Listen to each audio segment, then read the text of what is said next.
Hello, this is Riding with Ree. Welcome back to my channel, or welcome if you are new here. Today's video is super exciting and one that I have wanted to do for many months now.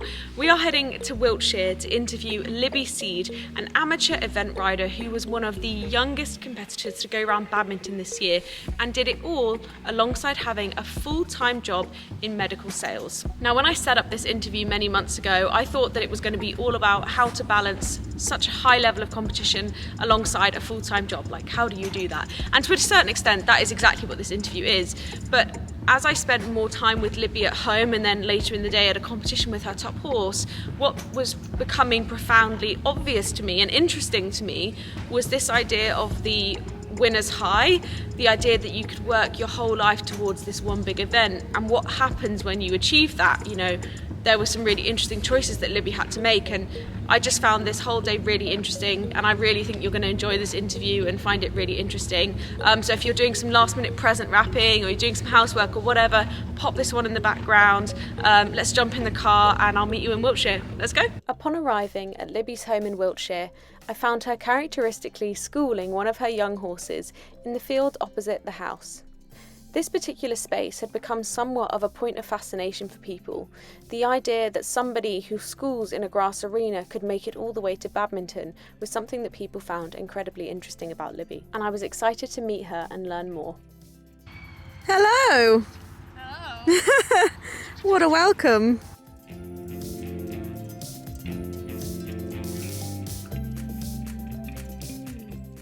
You can come and meet the hooligans in the field as well. Is that your babies? Yeah. Oh. We have too many babies. So this one was actually born in the middle of Kentucky show jumping. We were watching Kentucky and we had a foal camera out here. So Oh, so she's a homebred. Yeah, so I rode a stallion for a lady called Carolyn Bates, who took to the Europeans, and he went really well at the Europeans. And Carolyn was moving out to France. And she had this mare who was full sister to Junior, the stallion I took to the Europeans. She said if you can look after the mare, as a well done present, you can have one on the inside. Wow. Yeah, so that's it. And so she's by Wish Upon a Star, who's a Ribaldi stallion. So wow. Really of total ass.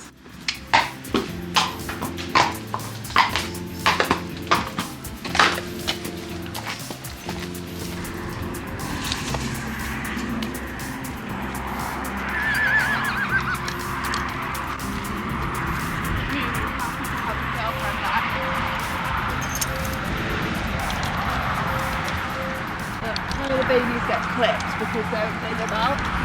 So they all look very fluffy and particularly attractive at this time of year, but otherwise they get pretty. So how long do you have them living out for before you? To be honest, most of mine live out all year round. I mean, Angel only comes in at night because she's a princess. Yeah. But to be honest, I've had some really old event horses as well, and just keeping them out, keep them rugged up, as long as it's not raining, they're much happier out.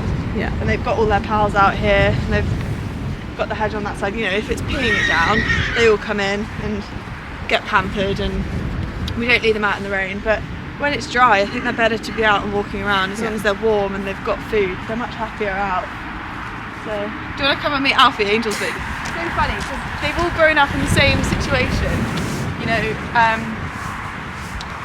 they've had the same upbringing, but they've got such different personalities, and they all have weird little quirks. Like she's a very timid person, and she, for example, you know, they've all been taught to have rugs on the same way, but she's one that doesn't like having a rug on and off.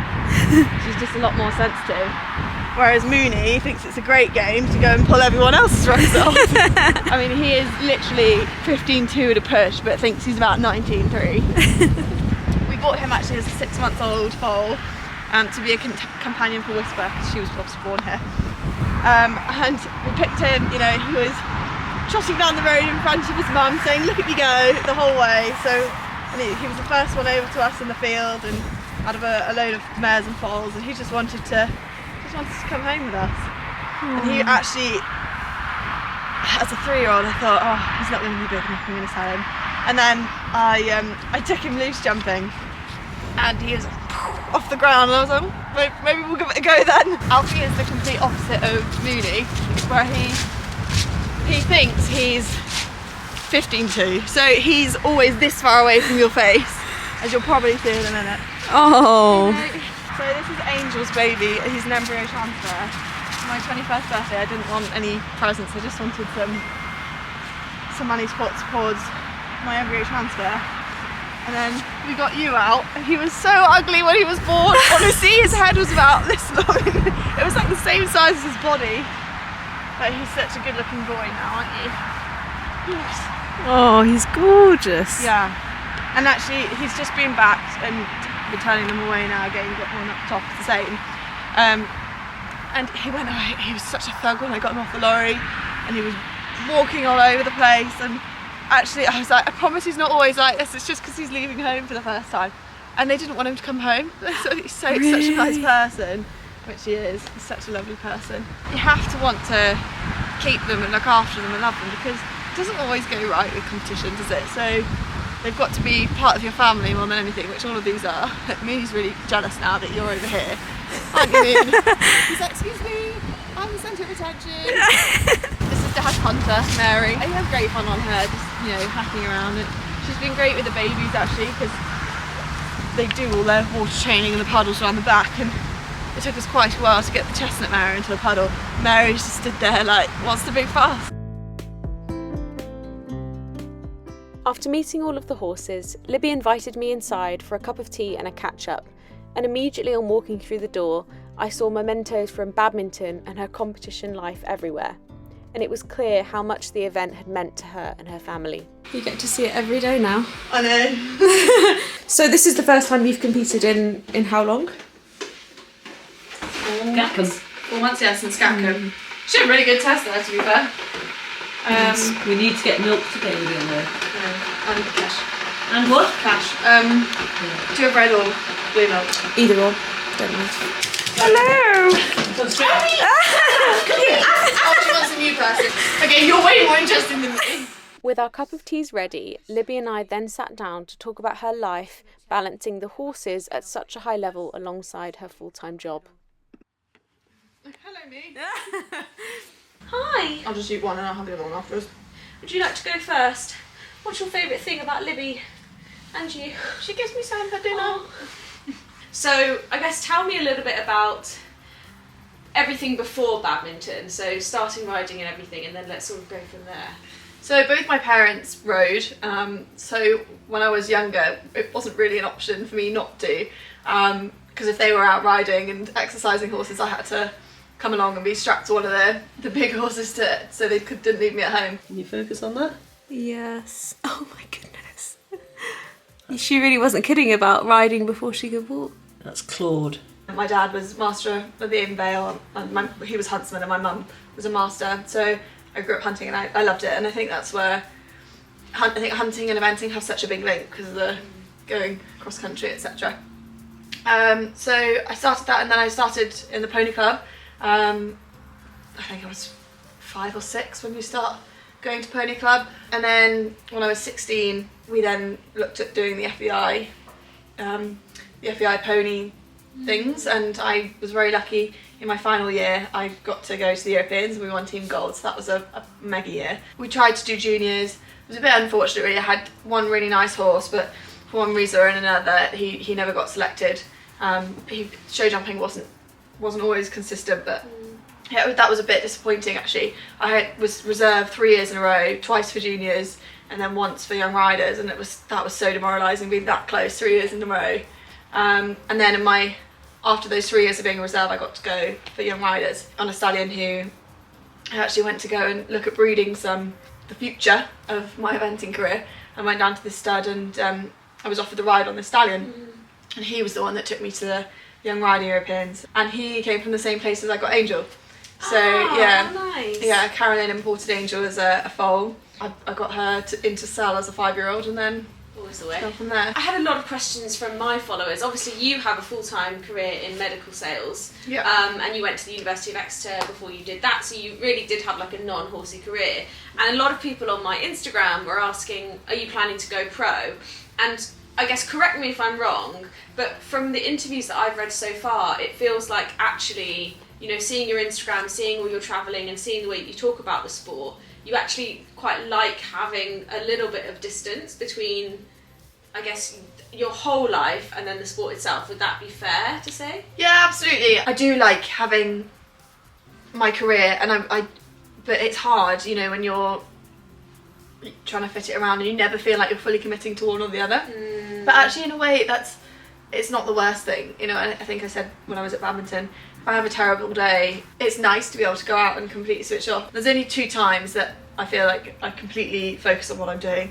When I'm in theatres and really focusing on what's going on in the case, and when I'm riding, those are the only 2 times that my brain actually properly shuts off. It's all about being financially stable as well. Like you see, I don't have an arena, and I tried to run a business here for 6 months straight after university, doing the riding full time. But I found it very lonely because I couldn't afford to have full-time staff around to help. You know, I was not making any money for myself at all, and I found it exceptionally lonely just being on the yard all day on my own. And I was riding some very unforgiving horses at the time. I bought a few to produce and sell, and they were nightmares. I can still remember the day that I decided not to do it professionally. And I had the degree as a backup, so I just applied for one job, and I've been very fortunate that job's been really flexible. And I actually really enjoy what I do. You know, people think that, you know, you work in sales, you're just pushing devices onto people, but you're not actually. The companies I've worked for are very much about improving patient outcomes and making a difference to the NHS and to people's lives as well. So I've been very fortunate that those 2 jobs have been quite fulfilling as well. Yeah. So, do you want to take a toast break? Yeah. I have questions, but I was like, I've got to let her eat her toast. This one, if you give her a piece, she'll probably run and take it off. Oh no, sometimes she takes it off and hides it. I'd love to just touch on that moment. You said you were at Lark Hill when you decided that you just weren't going to. I wonder if you could just tell us about that. Oh my gosh, that was a day. How old were you then? I just finished university, so I was 21. Yeah. Oh god, that day. So I had 4 horses running and an unaffiliated at Lark Hill. I had a racehorse who I bought to produce and sell. This horse has been a bit of a nightmare at home anyway. Took us 45 minutes to get tack on it because it just wouldn't stand still. Like, I tried to tie him to the lorry and he just would pull away, and he was just so stressed by the whole thing because he just raced and he was so stressed. I mean, the first time I put a saddle on him at home, he tried to jump out the stable. And actually, by the way, all of these horses have now gone on to, like, settle down, have wonderful careers with different people. So, but he was just so stressed at the time. Actually, he went fine afterwards, but with me and Mum there, it was just really stressful trying to do him. One of them was a little pony I bought to sell. It was her first 100. She was leading the competition after dressage and show jumping, and they put in the 100 one of the novice combinations into the water. It was 2 uprights, and she just didn't know how to do 2 in a row, and she had a 20. But obviously when you're producing one to sell it, that was a little bit stressful at the time. Because it'll be on her record. Yeah. I had one I was riding for someone else, and she just didn't really take to eventing particularly, and she got eliminated on the cross country. But the last horse I had, again, I bought her and she bolted across the dressage arena. So yeah, but then it was a lot, and it was just one of those days I was like, I want to do this because I love it, but that was not enjoyable. Not like this. Yeah, and that same week I'd been in hospital twice from being one of the horses, he freaked out and fell over on me, and the other one I think I just got bucked off. And I just thought, I have a degree, why am I doing this to myself? And I actually originally wanted to just find something part-time, so I would have some money to put into myself, and then I could just be more choosy with what horses I rode. I'm sure you said earlier you'd had questions about how we afford to do the horses. Yeah. I've done quite a lot of buying horses and producing them to event to, you know, a certain level, and then they get sold on, and they've all found really nice homes, so I've been really lucky. But I mean, you hear that from a lot of professional riders, that like you have to be prepared to buy and sell, because that's the only way that you can keep yourself afloat in a way, and it's the biggest sort of I mean, last year was really tough for me because we'd got approached by an agent saying she had clients interested in Angel. And that was really tough because Just before badminton or after. You know, you're on a world stage and people see what an amazing horse you've been keeping secret in a corner of Wiltshire. And yeah, that was really stressful. But actually things never quite worked out last year. That's not for you. So that never worked out, which in a way is a relief because now I've still got my princess. Yeah. But at the time, it's, you know, you have to make a decision because if we sell a horse like her, it would buy me a yard. Yeah. Do you know what I mean?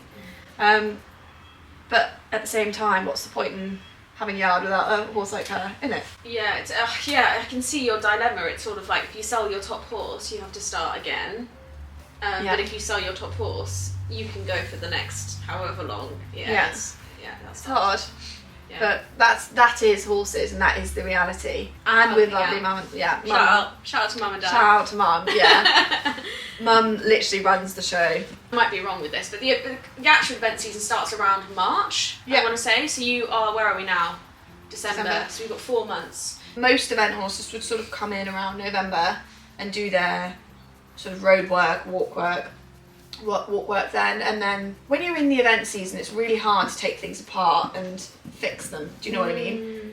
So this is the time of year that we sort of work on what we need to work on. I think from my work I like to have everything written down, so I go through and like look at, I've been through it a couple of weeks ago and just looked at her badminton test and said this, these are the things that I need to work on. This is the time of year that we dressage and show jump. You know, they probably won't start cross-country schooling until February, probably.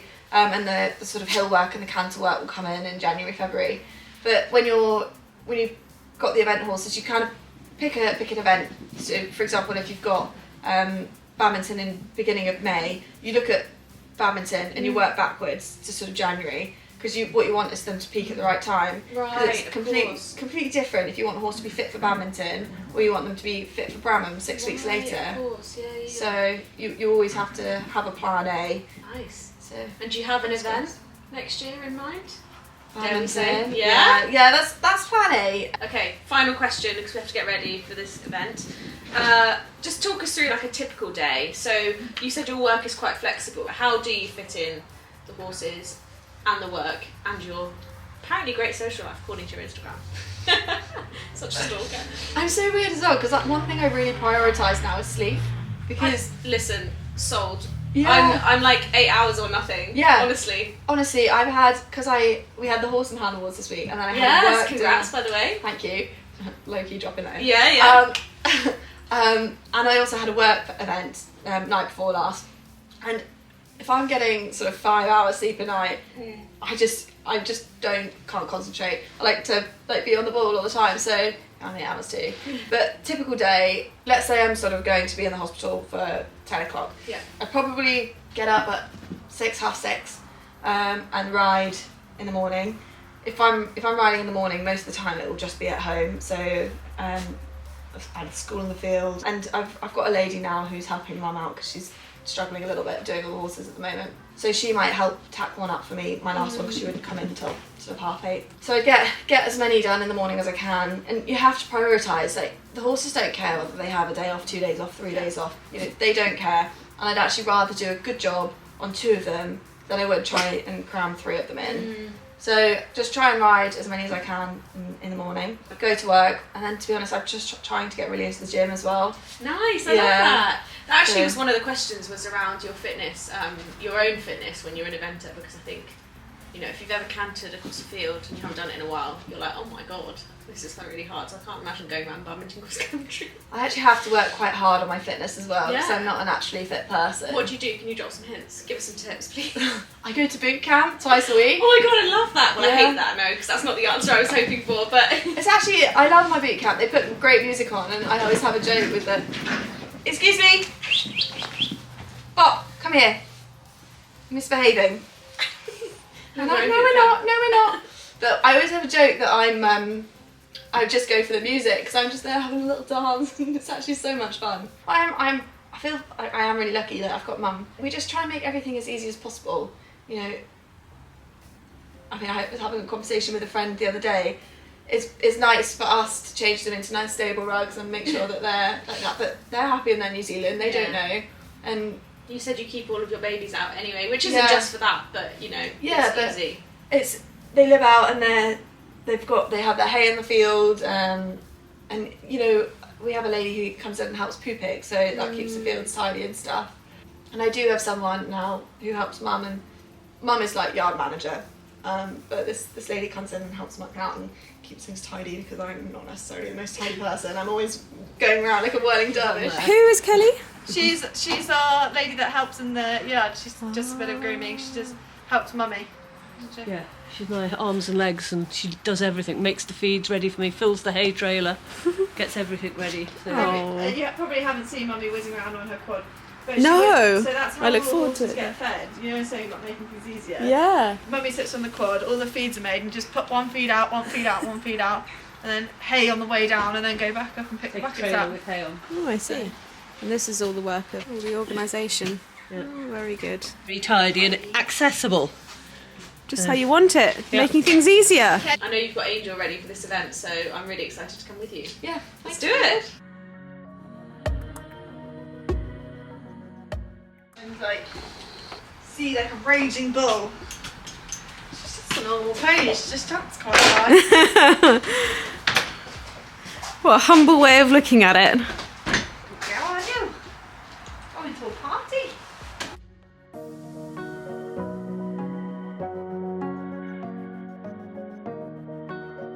But sorry, you were just saying about going travelling, and So, yeah, I mean, everyone always thinks the horse is hunky-dory, but I just needed a bit of a break, to be honest. Like, it is super intense trying to fit it around work. Before I went away, I wasn't sure whether I wanted to kind of sell up and move to London and do what all of my friends are doing, and sort of have that little bit of a, I don't want to say an easier life, but live my 20s, do you know what I mean?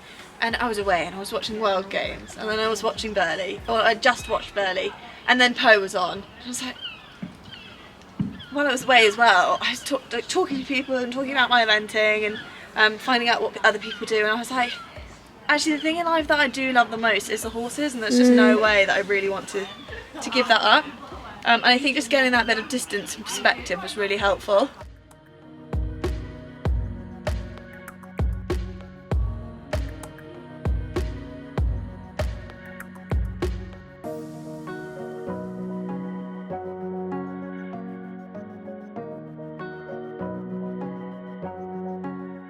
I definitely get the sense from talking to you that badminton was like this really big moment that you wanted, and then when you got it, it became a moment that was like, it's a real line in the sand for you, like you'd worked for it for so long, and then when you got it, you had this moment of being like, do I even want to do this anymore?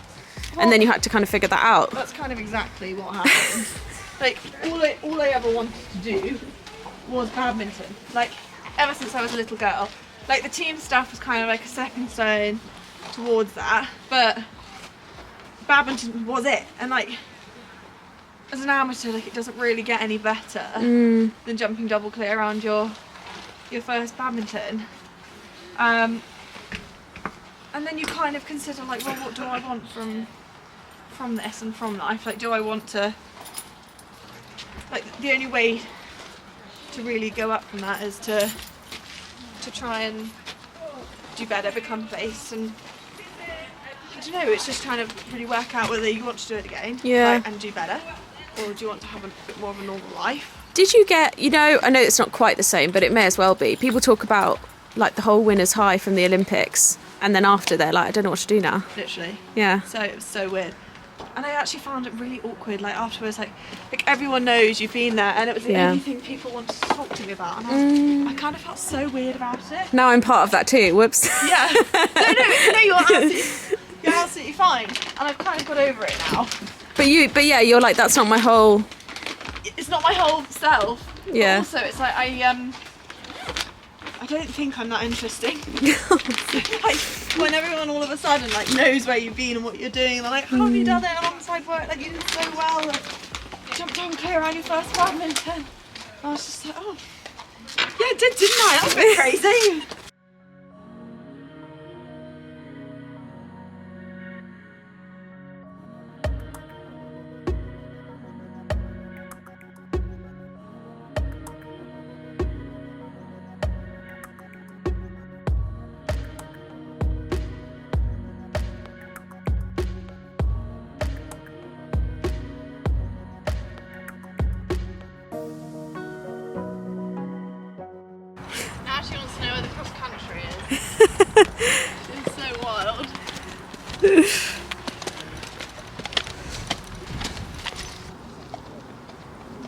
Well, Libby, thank you so much for inviting us and letting us watch your dressage competition. My pleasure. We look forward to seeing you at Badminton again this year. Fingers crossed. Fingers crossed. Hopefully we'll be more under control by then.